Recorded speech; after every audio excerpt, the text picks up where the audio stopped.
I'm Jamie Stangroom, and in each episode I'll track down an unsung hero of Star Wars, audition them to see if they've still got what it takes, and maybe get them back in a future installment.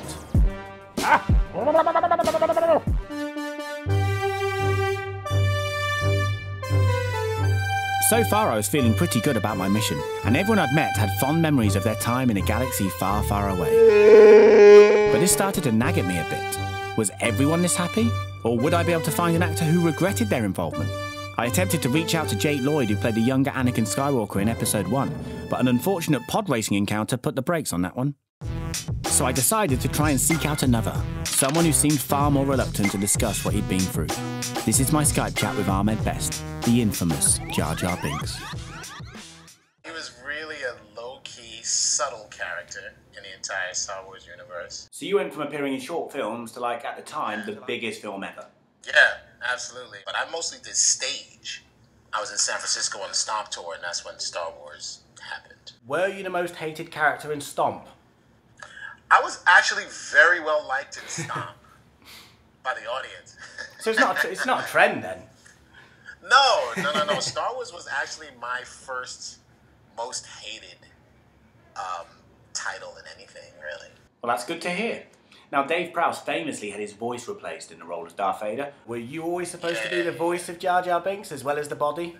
No, I was originally hired just to be the physicality of Jar Jar, and then as they were looking for an actor to do the voiceover stuff, I sent in an audition with like 5-6 different voices, and George heard my audition and hired me. I mean, Those are just the voices he picked. Where did the voice come from, and how did you generate it? Because I've seen a lot of Andy Serkis interviews, and he's not shy to drop the G-bomb. No, he'll be like, yes, praise. Yeah, to Gollum, he's saying that the inspiration was from his cat was choking up like a furball, and that gave him the inspiration. And it got me wondering, did your cat cough up an idiotic Jamaican guy? I would read a lot of stories to kids and my nieces and nephews and my little cousins. I have a lot of younger cousins, and as I would do like storybooks, I would do different voices for the characters. And Jar Jar's voice was kind of a character that I had, was my generic like little kid voice.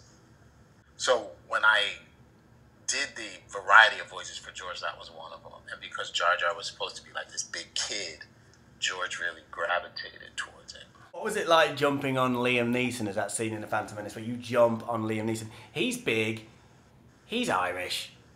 Yeah. And he's in Taken. I guess in retrospect, anyway, you definitely now wouldn't jump on him, would you? Oh, yeah. You would? I would definitely jump on Liam Neeson. He's Brian Mills. Yeah, I know. He's a...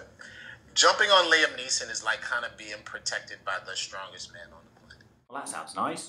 But what about something Liam couldn't protect you from, the backlash? Did that hurt you at all? Did it put you off Star Wars? It didn't put me off Star Wars. But, yeah, it was painful. It was painful. I mean, this character for me, and one of the biggest reasons why I took it was because of the challenge of it, and it hadn't been done before. There was no Andy Serkis or Gollum. There was no, Na'vi from Avatar. There was no, Martians from John Carter to kind of be the template for this. So I was kind of working with George to pioneer this new character form of acting and storytelling. On set, we were all just so focused on the challenge of it, and we were having so much fun that, the post Star Wars stuff was kind of a surprise for everyone. So you were surprised by the backlash? Yeah, I was surprised by it.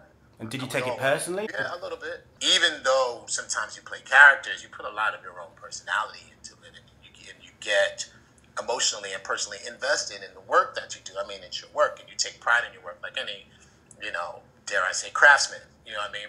So when your work is criticized negatively, you feel a little bit of a hit.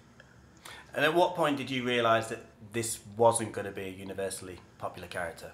During the first round of media, when it came out in the media screenings in the States, because the questions I was getting were just so outlandish that I just didn't really understand where they were coming from. Okay, forget the press. Why do you think so many fans didn't take to him? I can totally understand why. Because when they see a character that's purely comical and purely for the children, they felt probably a bit condescended to. and I can understand how they wanted a more serious story. But by the same token, the children really liked it. And George, his idea was to make a movie that lasted for 20, 30 years, not to make a movie that lasted for one. So now the children who saw Phantom Menace are now adults, and they're kind of wondering why everybody had a problem with Jar Jar. And their parents are telling them, well, this is the first 3 trilogies, and this is why. This is the first 3 of the trilogy, and this is why. And they go, yeah, what, so? Right, on a lighter note now. Favourite and least favourite Jar Jar merchandise? I liked, there was a little kind of like Beanie Baby kind of Jar Jar thing that you squeeze, and it was like a bit of a whoopee cushion. The worst one was a lollipop dispenser, and a lollipop popped out. I thought that was ridiculous. Did you try your own lollipop? Oh, no, absolutely not. I saw that thing and ran. I was horrified. Yeah, that was all kinds of wrong. Yeah. And it was almost dirty. The tongue was almost dirty. It had little kind of scales on. Yeah. It was herpes. It was not nice. That was bad. That was really bad. The head of marketing actually apologized to me for that one. Wow, that says something. That is officially the worst then. Is it true that Michael Jackson wanted to be Jar Jar Binks? That is true.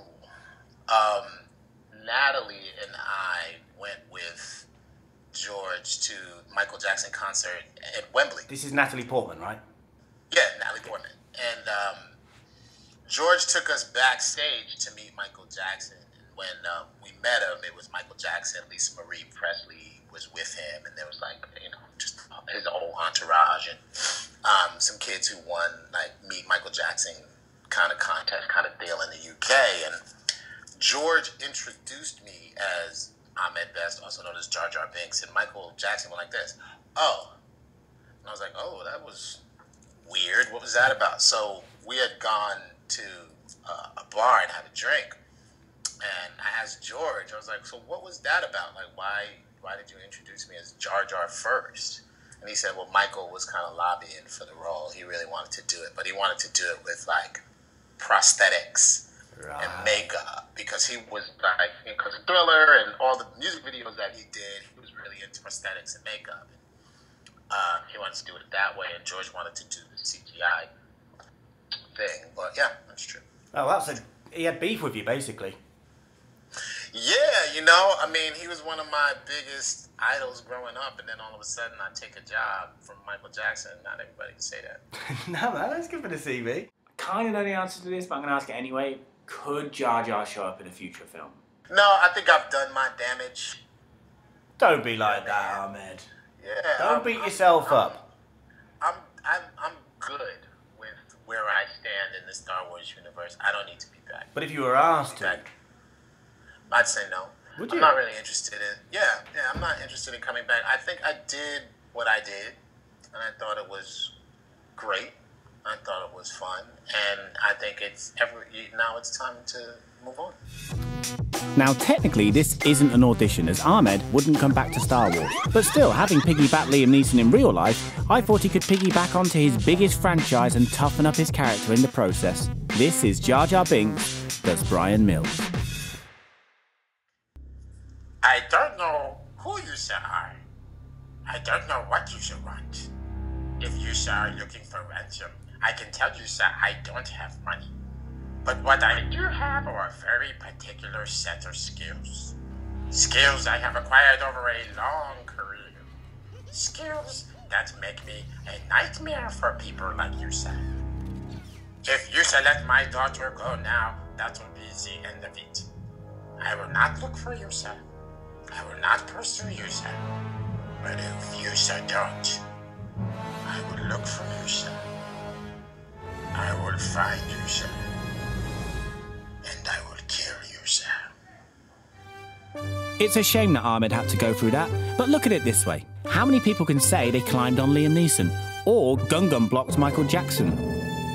Make sure you subscribe to the channel for regular interviews and audition tapes with Star Wars actors.